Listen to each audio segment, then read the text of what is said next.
Hello বন্ধুরা, তো সবাই কেমন আছো? সবাইকে আগে জানাই শুভ জগদ্ধাত্রী পুজো। যাদের যাদের বাড়িতে জগদ্ধাত্রী পুজো হচ্ছে তাদেরকে অনেক শুভেচ্ছা। আর যাদের বাড়ির সামনে হচ্ছে বা যারা যে কোনো জগদ্ধাত্রী পুজোয় পার্টিসিপেট করেছে প্রত্যেককে জানাই অনেক অনেক শুভেচ্ছা। তো দেখেই বুঝতে পারছি একদম বিধ্বস্ত।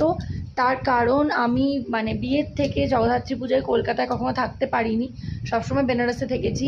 কিন্তু এই বছরটা বহুদিন বাদে আমি জগদ্ধাত্রী পুজোয় কলকাতায়, আমার একদম বাড়ির সামনে আমার জগদ্ধাত্রী পুজো হয়।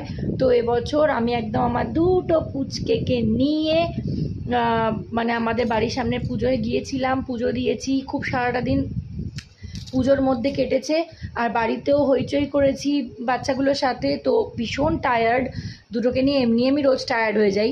তো ভীষণ টায়ার্ড, একটু হালকা পাতলা সাজগোজ করেছি, এদেরকে একটু সাজগোজ করিয়েছি। তো নিজের মতো করে ছোট করে প্রত্যেকটা অনুষ্ঠান আমি সেলিব্রেট করি, সেটা তো তোমরা জানো। তো আমার বাড়িতে হোক বা আমার বাড়িতে না হোক, আমি প্রত্যেকটা অনুষ্ঠানকে খুব সুন্দর করে সেলিব্রেট করতে ভালোবাসি। যতটা আমার পক্ষে সম্ভব ততটাই করি। তো আমি সকালবেলা রেডি হয়েছিলাম, কিন্তু আমার দুটো ছানা পোনাকে নিয়ে আমি এত ব্যস্ত হয়ে গেছিলাম যে আমি সেটা একটা ছবিও তুলতে পারিনি এবং একটা কোনো ভিডিও কোনো ব্লগ কিচ্ছু করতে পারিনি। তো এখন আমি সন্ধ্যাবেলা জাস্ট জামা কাপড় ছেড়ে ফ্রেশ ট্রেশ হয়ে আমি বসেছি। তো ভাবলাম একটা ছোট্ট ব্লগ শেয়ার করি, তোমাদের সাথে একটু কথা বলে একটু আড্ডা মারি। তো সেই জন্য তোমাদের সামনে চলে এলাম। তো সবাই কমেন্টে জানিও তোমাদের জগদ্ধাত্রী পুজো কেমন কাটলো। তো দেখা হবে নিশ্চয়ই, কথা আরও অনেক হবে।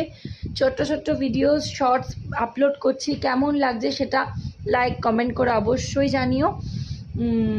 নিশ্চয়ই ভালো লাগছে।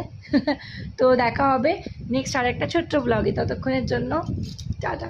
সবাই খুশিতে থেকো, আনন্দে থেকো, আর সবাইকে আনন্দে রেখো। টাটা।